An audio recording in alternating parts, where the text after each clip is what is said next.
পার্বতীর যে গল্পটা আছে না সেটা কিন্তু অন্যান্য মেয়ের গল্প থেকে আলাদা। আগে কি তুমি জেএনএম এক্সাম দিয়েছিলে? হ্যাঁ আমি দিয়েছিলাম দুবার, এটা নিয়ে 3বার হয়েছে। পার্বতী যে পড়তো আপনার এরকম অসুবিধা ফিল হতো না যে বৌমাকে কাজ করা দরকার, পড়া না করা দরকার? নমস্কার আমার সকল ভাই ও বোনেরা, তুমি পশ্চিমবঙ্গের যে কোনো জেলা থেকে আমার ভিডিও দেখো। আজকের ভিডিওটা একটা খুবই গুরুত্বপূর্ণ ভিডিও, কারণ স্বপ্ন কেবলমাত্র ঘরে বসে দেখা যায় না, স্বপ্ন পূরণ করার জন্য পরিশ্রম করতে হয়, যার ফলাফল স্বরূপ আমরা আজকে তোমাদের সামনে যে ভিডিওটা আনতে চলেছি, এখান থেকে তোমরা অনেক কিছু শিখবা। তোমাদের যদি স্বপ্ন হয়ে থাকে যে দাদা জেএনএম বা এএনএম গভর্নমেন্ট কলেজের মধ্যে একটা গভর্নমেন্ট কলেজের সিট হাতের মুঠোয় রাখবো, আজকের ভিডিওটা তোমাকে ডিসিপ্লিন শেখাবে, আজকের ভিডিওটা তোমাকে তোমার স্বপ্ন পূরণ করতে শেখাবে। আমি চলে এসেছি আমার এক বোনের বাড়িতে, আমার বোনের নাম পার্বতী। তো পার্বতীর কাছে আমি জিজ্ঞেস করে নেব, সে কিন্তু এবছর সফল এবং তার প্রাপ্ত নাম্বার 81 পার্বতী 83 ক্ষমা করবে 83 পেয়েছে পার্বতী।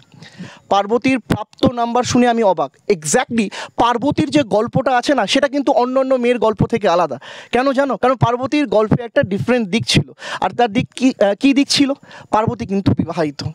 সে তার বিবাহিত জীবন পালন করছিল, পরিবারের সমস্ত রকম দিক দিয়ে নিজের সমস্ত রকম কাজকর্মগুলো করছিল, এবং তারপর যে সময়টা বাঁচছিল তা কিন্তু নিজের প্রিপারেশনের জন্য দিয়েছিল, এবং তার ফলস্বরূপ পার্বতী এই বছর 83 মার্ক পেয়েছে, যে মার্ক যে কোনো গভর্নমেন্ট কলেজে এএনএম বা জিএনএম পাইয়ে দেওয়ার জন্য যথেষ্ট।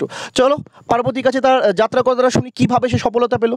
আচ্ছা পার্বতী, তুমি যে এবছর সাকসেস পেয়েছো, এবছর যে তুমি সাকসেস পেয়েছো, আগে কি তুমি জেএনএম এক্সাম দিয়েছিলে? হ্যাঁ আমি দিয়েছিলাম দুবার, এটা নিয়ে 3বার হয়েছে।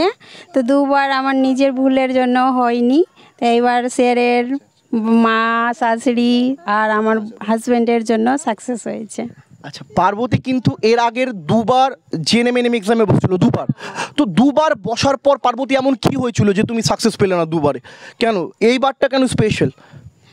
এর আগের বার মানে 2021-এ দেয়নি, 2022-এ দিয়েছি। নিজের ডিসিপ্লিনের জন্য আমি সেখানে হয়তো কিছু ভুলের জন্য সেটা পাইনি। আর 2023-এ আমি নিজে থেকেই পড়ছিলাম, কিন্তু আমি সেটা পারলাম না।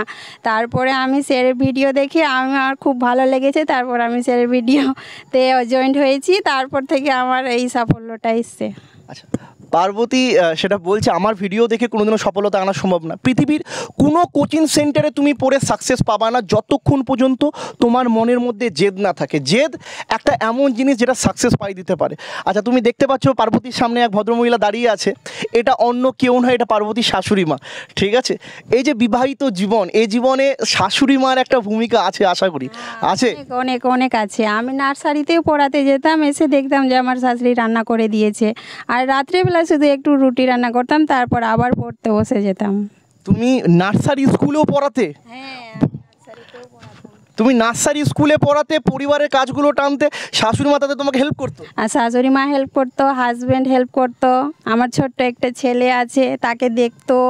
আচ্ছা তার সব কিছু যে সযত্নে ওকে এই করতো। আচ্ছা গল্প ইন্টারেস্টিং কখন হয় জানো? যখন বিবাহিত মানুষ, ঠিক আছে, পরিবারের একটা ভারসাম্য পালন করার জন্য নার্সারি স্কুলে পড়াচ্ছে, সেখানে তাকে সাপোর্ট করছে কে? তার শাশুড়ি মা। ঠিক আছে, আর গল্প ইন্টারেস্টিং তখন আরও বেশি হয়ে যায় যখন পার্বতীর একটা অন্যতম ক্যান্ডিডেট আমাদের সামনে আসে। চলে আসো। তোমরা দেখতে পাচ্ছ আমার কোলে কে আছে জানো?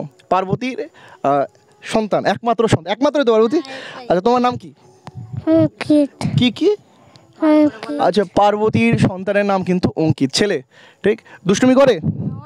আচ্ছা তুমি যখন প্রিপারেশন নিতে, ক্লাস করতে, দুষ্টুমি করতো? হ্যাঁ করতো, তো অন্য রুমে সে গিয়ে থাকতো, আমার শাশুড়ির কাছে থাকতো, নাহলে আমার হাজব্যান্ড নিয়ে অন্যদিকে চলে যেত, আর আমি ক্লাস করতাম।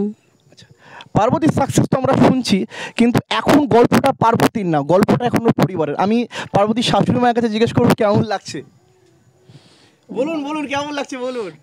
আমি তো জানছি কি বৌমা চলে গেছে আপনার কাজে, তো আমাকে তো একটু সামলাতে হবে, হেল্প করতে হবে।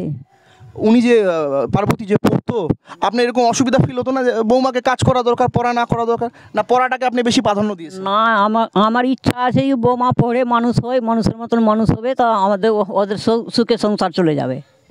এই মনোভাবটার অভাব পশ্চিমবঙ্গে অনেক জায়গায় লক্ষ্য করা যায়। এত সাপোর্টিভ তুমি একজন পেয়েছো শাশুড়ি মা, সত্যি বলা যায় না। ওনার হাজব্যান্ডকে জিজ্ঞেস করবো কেমন লাগছে। হ্যাঁ স্যার, খুব ভালো লাগছে। ভালো লাগছে? পাস হয়েছে, নম্বর পেয়েছে, এতটাই অনেক ভালো লাগছে। আপনার স্ত্রী যে নাম্বারটা পেয়েছে না দাদা ভাই, সেই নাম্বারটা পাওয়ার জন্য পশ্চিমবঙ্গের অনেক মেয়েরা স্বপ্ন দেখে।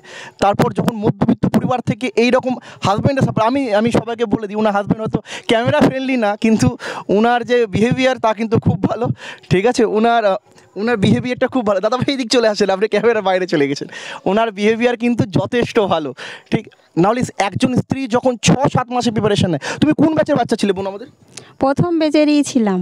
একলব্য? হ্যাঁ, একলব্য ব্যাচ। আচ্ছা, একলব্য ব্যাচ তো অনেকদিন আগের থেকে চালু হয়েছিল। হ্যাঁ, প্রথম দিকে এটাই চালু হয়েছে, এটাতেই আমি অ্যাডমিশন হয়েছি। কেন কথাটা বললাম যে 6-7 মাস আগে একটা ব্যাচ চালু হয়েছে, যে ব্যাচে আমরা তো প্রতিদিন সপ্তাহে প্রায় 2টো করে ক্লাস দিই।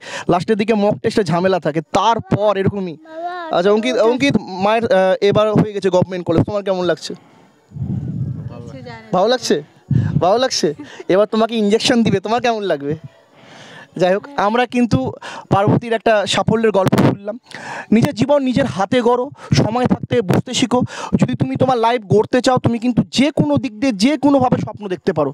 তুমি একটা মধ্যবিত্ত পরিবারের হও, তুমি একটা নিম্ন পরিবারের হও, কোনো ফ্যাক্ট করে না এটা।